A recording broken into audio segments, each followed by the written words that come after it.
I'm going to continue working on the lateral to leg yield exercise, and now I'm in the progression of what I call online or in hand. This doesn't matter if you have a liberty rein or you use your halter, and I don't really care what you have on the horse's head. I prefer to use my buckaroo bitless side pull, and I also like to use my liberty rein to do line work, but I still use halters as well. I'll use a regular halter, or I'll just use my bitless side pull with a line attached. So basically, as we progress in the exercises, all we're really trying to do is to refine as we go along. So now we're at the point where we might take the exercise into different places. You can be very creative with this work. So if I say to him the same way, I've got the strap on now, I can just work in the same exact fashion. The strap should be just an extension of the liberty work that I've done. In the last video, you saw that I went to the hindquarters, and I asked for that. Good. Paused. Go to the middle. Now you see he's anticipating the exercise, and I don't mind that. He knows that that's coming. But that doesn't mean I'm not going to touch him, because this is about putting an association with the cue to your leg.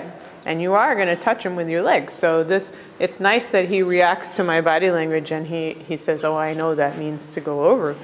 But it's still about responding to the touch. Okay, so that's touch training. Now I go to his shoulder. If he goes back a step, that's fine. I'm going to wait until it becomes that cross step. Good. So we're just working with those same ideas. The neck strap, you can see, is not really involved in this. It's just on him, and it's there for me to communicate if I needed to possibly balance him up, or if I do want to go to work on a more circular shape or on a straight line, which I'm going to do now. Okay, so if your horse knows how to go on the circle, then you ask him to go on the circle, direct to the right, okay, and send him around. And I'm going to ask him to go out a little bit further. Now that was a leg yield there. Now he's obviously schooled to this a little bit more than your horse might be. And what I did there was I directed my stick towards his middle. Now he's quite sensitive, and you don't need your stick. I could point at him and walk towards him, and you see that he moved laterally there. You can teach your horse to do this too. He feels that that's pressure, and he responds to that. So here, I would like him to move his shoulder away. Good.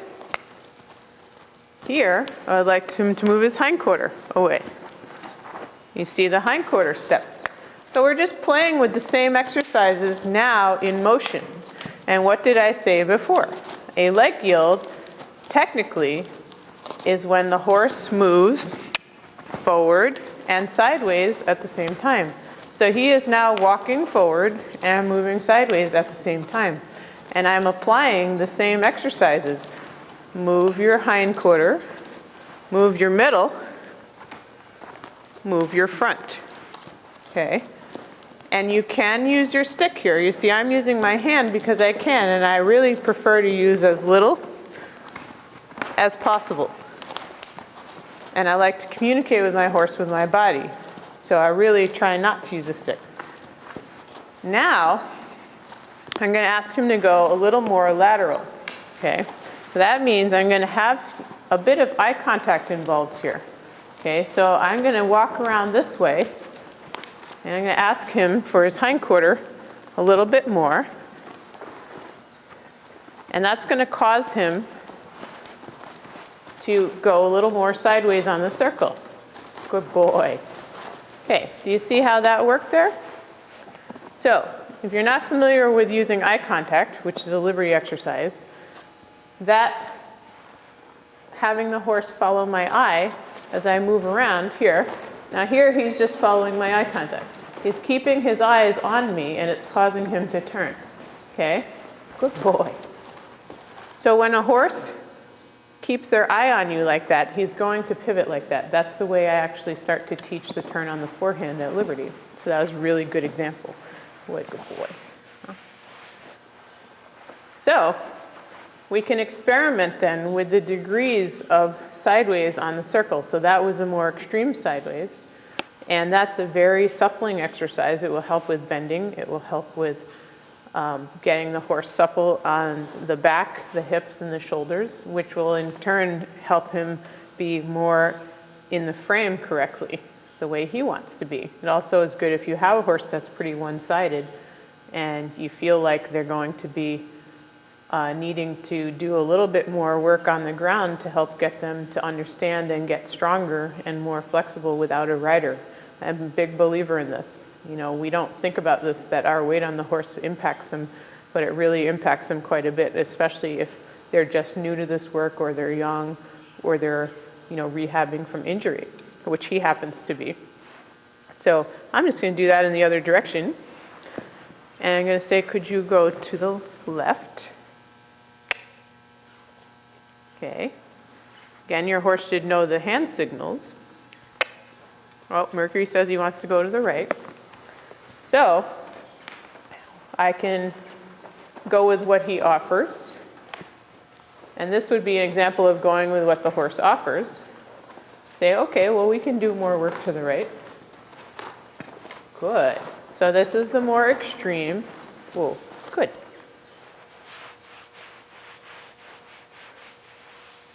Good. Okay, and then I could ask him to go back this way. Good.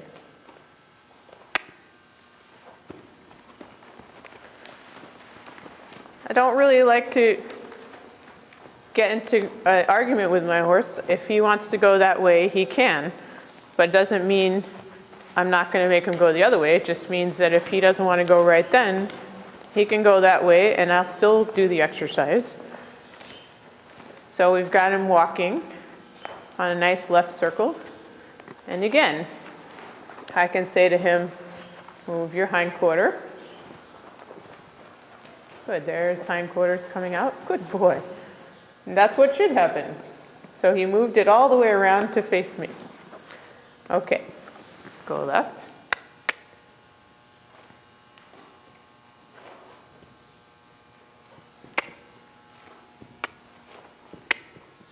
He says he'd prefer to go to the right today, which is unusual. He tends to like to go to this direction better.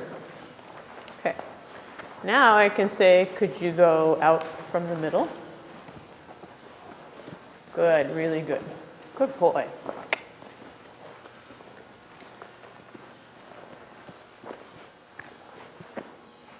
And you see that I release, the instant he responds, I release the signal. And now I could say, could your shoulder go up? Good. You see the more crossover in front there. Good boy. And now I'm going to say, can you do a little bit more angle? Which essentially is your shoulder fore, shoulder in. And leg yield. So you're working on a bunch of good foundation things. Beautiful. What a good boy. Really nice. Really nice. And again, this is the fact that he doesn't have a halter on, you could work with that. You don't have to use this liberty rein. The reason I use the liberty rein is because I like the horse to have the freedom of his neck in the beginning so he can put it where he wants. And I'm really addressing his body, and his frame is a result of what his body's doing, not being pulled on and not having a lot of interference. So he can experiment and search and hold himself the way he wants to hold it. So liberty reins are not just for riding bridleless, as you see me do. They're there so my horse can have more freedom to move himself on the ground when I'm working with him. And I like that. So the next thing we're going to do is bring these things into play in the mounted work.